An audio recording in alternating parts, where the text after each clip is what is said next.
நண்பர்கள் அனைவருக்கும் வணக்கம். நான் உங்க அருண்குமார். தமிழ்நாட்டோட சட்டமன்ற தேர்தல் நடந்து முடிஞ்சிருக்கு. இதுல புதுசா விஜய் ஆரம்பிச்சிருக்க தாவேகா கட்சி வந்து மிகப்பெரிய அளவுக்கு தாக்கத்தை ஏற்படுத்தியிருக்கு அப்படின்ற மாதிரியான ஒரு பிம்பம் கட்டமைக்கப்பட்டு வருது. உண்மையிலே வந்து விஜய் அவர்களுக்கு ஆட்சி அமைக்கக்கூடிய வலிமை இருக்கா? அப்படின்றதெல்லாம் வந்து எல்லாருக்குமே தெரியும். அதாவது எல்லாருக்குமேன்றது என்ன சென்ஸ்ல சொல்றேன்னா, அரசியல் அனுபவம் உள்ளவர்களுக்கு, அரசியல் அறிவு உள்ளவர்களுக்கு விஜய்யினால ஆட்சி அமைக்க முடியாது அப்படின்றது தெரியும். இத பத்தின சிந்தனை இல்லாம, அ நடிக வெறியில ஊறிப்போன சில மக்கள் வந்து, ஓகே அவர் வந்து ஆட்சி குடுத்துருவாரு அப்படிங்கிற மாரி சொல்றாங்க. ஸோ விஜய் அவர்களுக்கு ஏன் ஓட்டு போடணும்? அப்படின்றது வந்து நெறைய பேருக்கு வந்து முன்னாடியே கேள்வி கேட்டாங்க, ஓட்டு போடுறதுக்கு முன்னாடியே. ஸோ அவர் வந்து ஒரு மாற்றம் வரணும், மாற்றம் வரணும் அப்படின்ற மாரி சொன்னாங்க. ஸோ இப்போ வந்து நீங்க ஒரு திமுக சப்போர்ட் பண்றவங்க கிட்ட போயிட்டு நீங்க கேட்டீங்க அப்படின்னா, திமுகவுக்கு ஏன் வந்து நீங்க ஓட்டு போடணும் அப்படின்னு கேட்டா, அவங்க என்ன சொல்லுவாங்க? இவங்க வந்து ஒரு சமூக நீதிய ஃபாலோ பண்ற இயக்கம். ஸோ நெறைய மக்களுக்கு வந்து நல்ல ஒரு திட்டங்கள் கொண்டு வந்திருக்காங்க.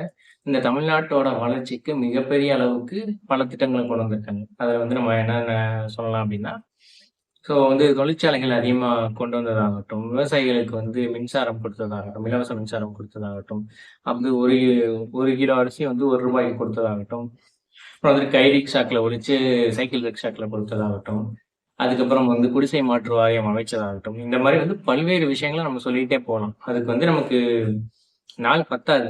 இந்த மாதிரி வந்து நெறைய திட்டங்கள, நெறைய வளர்ச்சி திட்டங்கள கொண்டு வந்திருக்காங்க. 1967க்கு முன்னாடி இந்தியால வந்து ஒரு ஒரு பசி கொடுமையே இருந்துச்சு. நெறைய மக்கள் வந்து அந்த அரிசிய வந்து விளைவிக்கிறதுக்கு பதிலா வந்து எலிக்கறி சாப்பிட்ட அவலம்லாம் வந்து அந்த ஸ்டேஜ்ல இருந்தது. ரொம்பவே தட்டுப்பாடு இருந்தது. அந்த அளவுக்கு தட்டுப்பாடா இருந்த ஒரு தமிழ்நாட்ட வந்து அப்ப எல்லாருமே வந்து வட மாநிலங்களுக்கு போயிட்டு பொழப்பு தேடி போயிருந்தாங்க. அந்த அளவுக்குலாம் இருந்தது. இப்ப வட மாநிலங்கள்லேருந்து இங்க வந்து நம்ம கிட்ட வேல பார்க்குறாங்க. நம்ம அந்த அளவுக்கு வந்து படிச்சு முன்னேறி நல்ல நல்ல வேலைகளுக்கு வெளிநாடுகளுக்கு இந்த மாதிரிலாம் போயிட்டோம். இந்த மாரியான பெரிய வசதிகள் எல்லாமே எப்படின்னா, இந்த அரசோட திட்டங்கள்னால, அவங்க கொண்டு வந்த கல்வி திட்டங்கள், அதுல ஏற்பட்ட முன்னேற்றங்கள், இத பேஸ் பண்ணி தான் வந்து நெறைய வந்து நமக்கு பெனிஃபிட்ஸ் கிடைச்சது.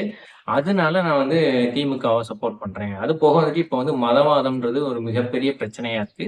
அந்த மதவாதத்தை எதிர்க்கிறதுக்கு ஸ்டாலின் மாதிரியான ஒரு வலிமையான தலைமை தேவை. திமுக மாதிரியான ஒரு வலிமையான இயக்கம் தேவை.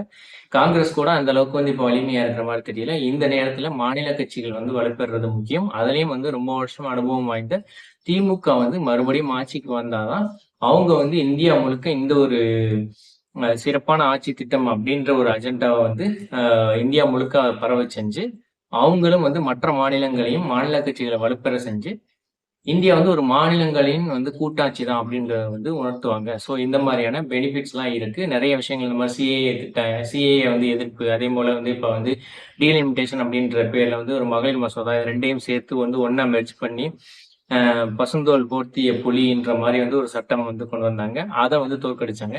இந்த மாரியான பல்வேறு மக்களுக்கு நல்ல விஷயங்கள்லாம் வந்து திமுக பண்ணியிருக்காங்க. அதேபோல வந்து திருப்பரங்குன்றத்துல வந்து ஒரு சர்வே கல்லுல போயிட்டு வந்து விளக்கு ஏத்தணும் அப்படின்னு சொல்லிட்டு வந்து ஒரு தீர்ப்பு வாங்கிட்டு வந்து, அதன் மூலமா வந்து ஒரு மத பிரச்சனைய தூண்ட நினைச்ச வந்து சில விஷமிகளுக்கு எதிரா வந்து இந்த அரசு நின்னது. ஸோ சிறுபான்மையினர் பக்கம் வந்து இந்த அரசு நிக்கிறது. இந்த மாதிரியான பல்வேறு விஷயங்கள் இருக்கு. திமுகவுக்கு நான் ஏன் ஓட்டு போடணும்? நான் ஏன் ஓட்டு போட்டேன் அப்படின்னு சொல்றது. இதுவே தமிழக வெற்றிக் கழகம் அவங்களோட நிர்வாகிகள்ட்ட கேட்டாங்க அப்படின்னா, அவர் தலைவர் வந்து வந்துட்டாரு. வந்து ஒரு ஊழலற்ற ஆட்சிய வந்து குடுத்துருவாரு அப்படின்ற மாரி சொல்லுவாங்க. 106 பேர் வந்து ஆல்ரெடி வந்து இவங்க யார் வந்து ஊழல் கட்சின்னு சொல்றாங்களோ, திமுக, அதிமுக அதுலேருந்து தான் வந்திருக்கிறாங்க. ஊழலற்ற ஆட்சி அப்படின்ற மாரி சொல்லுவாங்க. அவர் குடுப்பார் அப்படின்ற மாரி சொல்றாங்க. நான் அந்த காசுக்கெல்லாம் ஆசைப்பட மாட்டேன் அப்படின்ற மாரி சொல்றாங்க. ஆனா இவரே வந்து வரிய ஒழுங்கா கட்டாம, அதுக்கு இன்னும் வந்து கிட்டத்தட்ட 10 வருஷத்துக்கு மேல கேஸ் நடத்தி, அந்த வரிய எப்படியாவது வந்து கட்டாம தவிர்க்கணும் அப்படின்ற மாரி பார்க்குறாரு. இவர் தான் வந்து ஊழல் ஒழிப்பு அப்படின்ற மாரி வந்து பேசுறாரு. ஆ இவருக்கு பெரிய சூப்பர் ஸ்டார் ரஜினிகாந்த். அவர் வந்து சொல்லியிருக்காரு, "நான் கருப்பு பணம் வாங்கினேன். ஆனா இப்ப வாங்கல." அப்படின்ற மாரி வந்து ஃபேக்ட்ட வந்து ஓப்பனா பேசியிருக்காரு. பழைய வீடியோக்கெல்லாம் நீங்க பார்த்திருப்பீங்க. அந்த மாரி வந்து விஜய் அவர்கள் வந்து பேசியிருக்கிறாரா? விஜய் அவர்களுக்கு வந்து கருப்பு பணம் மூலமா கொடுத்திருக்கேன் அப்படின்ற மாரி வந்து ஒரு புரொடியூசரே சொன்ன வீடியோக்கள் கூட இருக்கு. அப்படி இருக்கும்போது, "நான் வாங்கல, நான் தூயவன்" அப்படின்னு சொல்றது எந்த அளவுக்கு ஒரு முரண்பாடா இருக்கு அப்படின்றத வந்து நீங்க தெரிஞ்சுக்கணும். அது போக வந்துட்டு நீங்க ஏன் வந்து ஓட்டு போட்டீங்கன்னா, இவங்க 2 பேரும் சரியில்ல. ஊழல் பண்ணிட்டு இருக்காங்க. வந்து பாலியல் வன்கொடுமை நடக்குது. ஸோ நெறைய கொலை, கொள்ளைகள் நடக்குது. அப்படின்ற மாரி வந்து ஒரு மீடியால வந்து அந்த நியூஸ் அத மட்டும் வச்சு பேசுறாங்க. ஸோ இவங்க வந்து போயிட்டு இந்தியா முழுக்க ஒரு டேட்டா எடுத்தாங்கன்னா, பாலியல் வன்கொடுமை அதிகமாக நடக்கிற மாநிலங்கள்ல டாப் 5ல தமிழ்நாடு கிடையாது. டாப் 5ம் வந்து பாஜக ஆள்ற மாநிலங்கள் தான் இருக்கு. அதே போல வந்து பெண்களுக்கு பாதுகாப்பான மாநிலங்கள்ல முதல் 10 இடங்களுக்குள்ள தான் தமிழ்நாடு இருக்கு. ரொம்ப மோசம்லாம் கிடையாது. ஸோ அந்த அளவுக்கு வந்து எல்லா இடங்கள்ல இருக்கிற பிரச்சனையும் இங்க இருக்கு. அதாவது கேரளா தான் வந்து மிகப்பெரிய அளவுக்கு படிச்ச மாநிலம், முன்னேறின மாநிலம் அப்படின்ற மாரி சொல்றாங்க படிப்புல. ஸோ அங்கேயுமே வந்து இந்த மாரி பெண்களுக்கு எதிரான பாலியல் வன்கொடுமைகள்லாம் நடந்துட்டு தான் இருக்கு. உலகம் முழுக்க அமெரிக்காலயே நடந்துட்டு தான் இருக்கு. அ மிகப்பெரிய அளவுக்கு வளர்ச்சி பெற்ற நாடான அமெரிக்கால நடக்குது, ரஷ்யால நடக்குது, இங்கிலாந்துல நடக்குது. இந்த மாரி பல்வேறு நாடுகள்லயும் நடந்துகிட்டு தான் இருக்கு. அத வந்து நடக்கிறத எவ்வளவு தூரம் வந்து சட்டத்தின் மூலமாகவும், தண்டனைகள் மூலமாகவும் அத வந்து கட்டுப்படுத்துறோம் அப்படின்றதுல தான் இருக்கு. இங்க திமுக அரசாங்கம் வந்து இந்த பொள்ளாச்சி பாலியல் கேஸ்ல எல்லாம் வந்துட்டு இவங்க எந்த அளவுக்கு போராட்டம் பண்ணாங்க திமுக. அதுவே வந்து அதிமுக வந்து அத வந்து காப்பாத்துற மாரி வந்து செயல்பட்டாங்க. அதே போல தான் வந்து நம்ம சாத்தான்குளம் ஜெயராஜ் பென்னிக்ஸ் அவங்களோட வழக்குலயும் வந்து மூச்சு திணறி இறந்தாருன்னு முதல்வரே சொன்னாரு. அப்படியெல்லாம் வந்து இங்க சொல்லல. திரு இங்க வந்து திருப்புவனத்துல வந்து அஜித்குமார் இறந்தபோது, "சாரிம்மா" அப்படின்னு சொல்லிட்டு முதல்வர் ஃபோன் அடிச்சு அங்க வந்து அவங்க அம்மா கிட்ட கேட்டாரு. ஸோ தன்னோட பொறுப்பை எடுத்துக்கிட்டு, தான் சார்ந்த துறை வந்து சரியா செயல்படல. அதனால அந்த ஒரு பொறுப்பை எடுத்துக்கிட்டு, அவர் வந்து தன்னோட அந்த ஒரு அப்பாலஜிய வந்து குடுத்தாரு.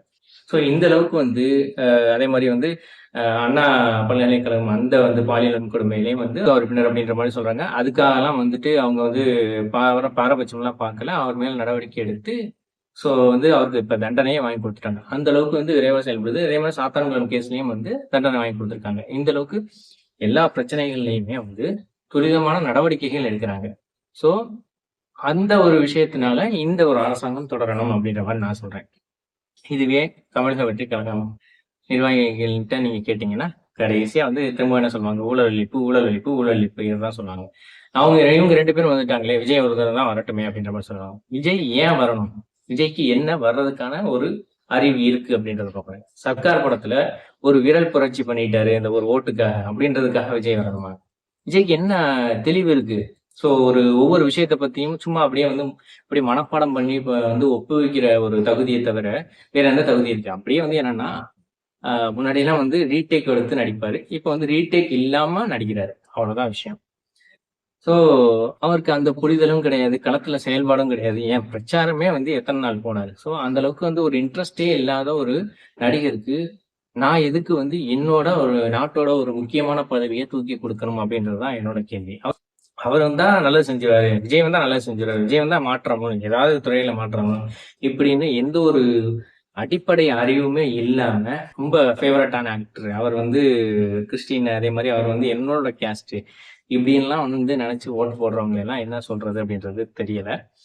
ஸோ ஒரு நாட்டுக்கு அரசியல் தலைவரா வர்றதுக்கு என்ன அனுபவம் வேணும்? களத்துல இறங்கி என்ன மாதிரியான செயல்பாடுகள் வேணும்? அப்படியெல்லாம் இருந்தா தான் ஒரு கட்சி வந்து மிகப்பெரிய அளவுக்கு வளர முடியும். இப்ப என்னதான் வந்து இவர் வந்து 15%, 20% ஒவ்வொருத்தவங்களும் ஒவ்வொரு பெர்சன்டேஜ் சொல்றாங்க. நான் வந்து ஒரு 7லேருந்து 8% வாங்குவேன் அப்படின்ற மாரி நெனைக்கிறேன். ஆனா வந்து நெறைய பேர் ஓட்டு போட்டுட்டாங்க அப்படின்ற மாரி சொல்லும்போது 15% வரையும் வாங்குவாரு அப்படின்ற மாரியும் ஒரு எண்ணம் வந்து இப்ப இருக்கு. ஸோ இந்த மாரியான ஓட்டுகள் வாங்கியும், அது வந்து கண்டிப்பா வந்து சீட்டா கன்வர்ஷன் ஆகாது. அப்படி கன்வர்ஷன் ஆகாதம்போது, விஜய் அவர்கள் வந்து நம்பிக்கை இழந்துருவாரு. திரும்பவும் நடிக்க போயிருவாரு. இன்னொரு விஷயம் வந்து சொல்ல மறந்துட்டேன். இந்த ஜேம்ஸ் வசந்தன் அவர்கள் வந்து உண்மையிலேயே வந்து நம்ம வந்து அவருக்கு ரொம்ப பாராட்டணும். ஏன்னா, சுத்தி வந்து ஒரு 10, 15 பேரு அடிப்படை அறிவில்லாத முட்டாள்கள் மாரி வந்து பேசிட்டு இருக்காங்க. அவங்கள எல்லாருமே வந்து கோபப்படாம ஹேண்டில் பண்ண விதத்துக்கு அவர் வந்து பாராட்டணும். அதுல எல்லாம் ஒருத்தவர் வந்து பேசிட்டு இருக்காரு வந்து, அவர் வந்து சினிமால தானே ஊழல் பண்ணாரு. அரசியல்ல வந்து ஊழல் பண்ணாரு. அரசியல்ன்றது ஒரு சேவையை சார்ந்த விஷயம். அங்கே வந்து ஊழல் பண்ணக்கூடாது. அப்ப சினிமால ஊழல் பண்ணா பரவாயில்லையா? ஊழல்ன்றது எல்லா இடத்துலயும் ஊழல் தானே. கருப்பு பணம்ன்றது எல்லா இடத்துலயும் கருப்பு பணம் தானே. அங்க வந்து கம்மியான ஊழல் நடக்குது. இங்க வந்து அதிகமான ஊழல் நடக்குது. ஸோ இங்க உள்ள அதிகமான ஊழல் நடக்கிறதுக்கு கம்மியான ஊழல் பண்ற எங்க விஜய் வந்து இங்க வந்து கம்மியான ஊழல் பண்ணா போதும். அப்படின்ற மாரியான ரீதியில வந்து ஒரு பையன்லாம் பேசிட்டு இருக்கான். அவனுக்கெல்லாம் என்ன அறிவு இருக்கு அப்படின்றதே தெரியல. சரி ஓகே. இங்க இருக்கிறவங்கள்ட்ட எல்லார்கிட்டயும் ஊழல் இருக்கா? திமுக, அதிமுகல கிடையாது. ஒரு சில பேர் வந்து ஊழல் பண்ணலாம். ஒரு சில பேர் வந்து நல்லது பண்ணணும் அப்படின்ற மாரி நினைக்கலாம். ஸோ இது எல்லாமே பேலன்ஸ் பண்ணி தான் ஒரு கட்சின்றது வந்து ரன் ஆகுது. இது இங்க மட்டும் கிடையாது. உலகம் முழுக்கவே இப்படித்தான் வந்து அரசியல்ன்றது இயங்கிக்கிட்டு இருக்கு. எல்லாருமே 100% வந்து ஒரு ஊழலற்ற ஆட்சியை குடுக்குறாங்களா எல்லா நாடுகள்லயுமே அப்படின்னு கேட்டா கிடையாது. ஸோ ஊழல்ல பெர்சன்டேஜ் தான் வேரி ஆகுமே தவிர, ஊழல்ன்றது எல்லா இடங்கள்லயும் இருந்துகிட்டு தான் இருக்கு. இந்த அடிப்படை புரிதல் எப்ப வந்து இவங்களுக்கு வந்து புரிய வருதோ, ஸோ வந்து ஒரு பிராக்டிகலா வந்து எப்படி நடக்குது, இந்த சமூகம் வந்து எப்படி இயங்குது அப்படின்றத தெரிஞ்சுக்கலாம். இவங்களே போயிட்டு தாலுகா ஆபீஸ்ல போயிட்டு லஞ்சம் கொடுத்து தான் வந்து ஒரு சர்டிபிகேட்ட வாங்குறாங்க. ஆனா அதுக்கப்புறம் வந்து இங்க வந்து நான் ஊழல ஒழிப்பேன் அப்படின்ற மாரி நெறைய பேர் பேசுறாங்க. ஸோ இதுக்கு எனக்கு வந்து ஒரு பர்சனல் அனுபவம் இருக்கு.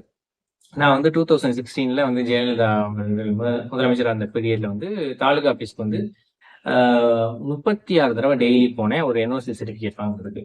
காசு குடுக்காம நான் வாங்கிடலாம் அப்படின்ற மாரி வந்து நான் ட்ரை பண்ணேன். 36 தடவ போனேன். பட் வந்து எனக்கு அந்த சர்டிபிகேட் வந்து கிடைக்கல. ஈவன் வந்து நான் ஃபில் அப் பண்ணி குடுத்த அந்த ஃபார்மே வந்து அங்க வேலை பார்க்குறவங்க மிஸ் பண்ணிக்கிட்டே இருந்தாங்க. தேடி, தேடி, தேடி நான் எடுத்து குடுத்தேன். ஒரு 3 டைம். ஸோ அதுக்கப்புறம் வந்து மிஸ் பண்ணிட்டாங்க. மறுபடியும் வந்து தொலைஞ்சு போயிடுச்சு அப்படின்ற மாரி சொல்லிட்டாங்க. ஸோ அதுக்கப்புறம் போய் கேட்டேன். இன்னொருத்தவங்கள போய் பாருங்க அப்படின்னாங்க. அவங்க சொல்லுவாங்க. அவங்க சொல்றபடி செய்யுங்க அப்படின்ற மாரி சொன்னாங்க. ஸோ அவர் சொல்றபடி செஞ்சேன். சொல்றபடி செஞ்ச உடனே ஒரு 1 மணி நேரத்துல வந்து எனக்கு வந்து அந்த என்ஓசி சர்டிபிகேட் வந்து கிடைச்சிருச்சு. ஸோ இப்படித்தான் வந்து சமூகம்ன்றது இயங்கிக்கிட்டு இருக்கு. இங்க போயிட்டு நான் வந்து முழுமையா வந்து நான் வந்து எந்த ஒரு ஊழல்லயுமே ஈடுபடாம நான் நேர்மையா தான் இருப்பேன் அப்படின்றது வந்து மேபி சில பேர் இருக்கலாம். அதுக்கான பொறுமை இருக்கலாம். அதுக்கான அவங்களுக்கான அந்த ஒரு ஸ்திரத்தன்மை இருக்கலாம். ஸோ அவங்களுக்கு வந்து ஒரு இப்போ ஒரு கம்யூனிஸ்ட் இயக்கங்கள்ல எல்லாம் வந்து நெறைய பேர் அந்த மாரிலாம் இருக்கிறாங்க. அவங்க வந்து இதுக்காக வந்து கடுமையா செயல்படுறாங்க. அந்த மாரிலாம் பண்றாங்க. பட் வந்து ஒட்டுமொத்த சமூகமா வந்து கொஞ்சம் வந்து பேலன்ஸ் பண்ணி தான் போகுது. ஸோ இதெல்லாம் அட்ஜஸ்ட் பண்ணி தான் போறாங்க. இது அப்படித்தான் வந்து ஒட்டுமொத்த உலகமுமே இயங்கிக்கிட்டு இருக்கு.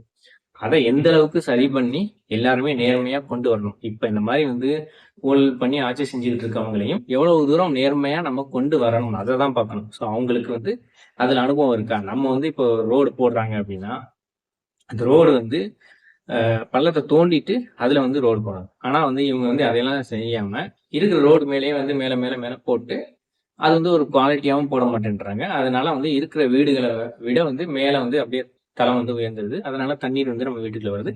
இது தமிழ்நாடு முழுக்கவே நடக்குது. ஸோ இந்தியாலயும் நெறைய இடங்கள்ல அந்த மாரி தான் நடக்குது. அந்த மாரி தான் ரோடுன்றது போடுறாங்க. ஹைவேஸ் மட்டும் தான் எனக்கு தெரிஞ்சு வந்து ஓரளவு குவாலிட்டியா போடுறாங்க. அது பிரைவேட் போடுறாங்க. ஸோ இந்த மாரி தான் ரன் ஆயிட்டு இருக்கு. இந்த மாரி ஒவ்வொரு சின்ன சின்ன விஷயங்களையும் மக்கள் வந்து கேள்வி கேட்கணும். கேள்வி கேட்டா தான் வந்து அங்கே வந்து சரியா நடக்கும். அப்படின்றது தான் நமக்கு ஒரு புரிதலா இருக்கணும். அத விட்டுட்டு நமக்காக வந்து ஒரு நடிகர் வந்து கேள்வி கேட்பாரு. நடிகரோட கட்சியிலேருந்து ஒருத்தவர் வந்து கேள்வி கேட்பாரு அப்படின்ற மாரி முடியாது. இப்ப இருக்கிற நம்ம திமுக, அதிமுகலயே இருக்கிறவங்க கிட்டயே வந்து நம்ம முடிஞ்ச அளவுக்கு எவ்வளவு தூரம் துணிச்சலா ஒரு கேள்விய கேட்கிறோம். அத பொறுத்து தான் வந்து அரசியல் மாற்றம்ன்றது வரும். ஸோ அத பொறுத்து தான் வந்து அவங்க வந்து அந்த இதுலேருந்து ஒரு கான்ஷியஸா வந்து அடுத்த தடவ செயல்படுவாங்க. இந்த மாதிரி தான் வந்து மாற்றம்ன்றது நிகழும். அத விட்டுட்டு யாரோ ஒரு நடிகர் படத்துல வந்து மிகப்பெரிய அளவுக்கு நான் சேஞ்ச் பண்ண வந்துட்டேன். முதல்வன் படத்துல வந்து அர்ஜுன் மாரி நான் மிகப்பெரிய அளவுக்கு ஒரு சேஞ்ச் பண்ண வந்துட்டேன். அதனால அப்படியே வந்து அந்த ஒரு ஃபார்முலாவ நான் இங்கே வந்து அப்படியே செயல்படுத்துவேன். நான் அப்படியே வந்து தமிழ்நாட்ட வந்து அப்படியே சிங்கப்பூருக்கு அளவுக்கு வந்து மாத்திருவேன் அப்படின்ற மாரி சொன்னா, அது முட்டாள்தனமா தான் இருக்கும். ஸோ அந்த மாரி வந்து இவங்கெல்லாம் வந்து சரியில்ல. விஜய் வந்து சூப்பரா அவர் நேர்மையா வந்து படத்துல நடிச்சிருக்கிறாரு அப்படின்றதுனால, அவர் வந்து நேர்மையான ஆட்சி குடுத்துருவாருன்னு நம்புறவங்க, அவங்கள விட மிகப்பெரிய முட்டாள் அப்படின்றத மட்டும் சொல்லிட்டு, இந்த வீடியோ முடிச்சுக்கிறேன். நன்றி, வணக்கம்.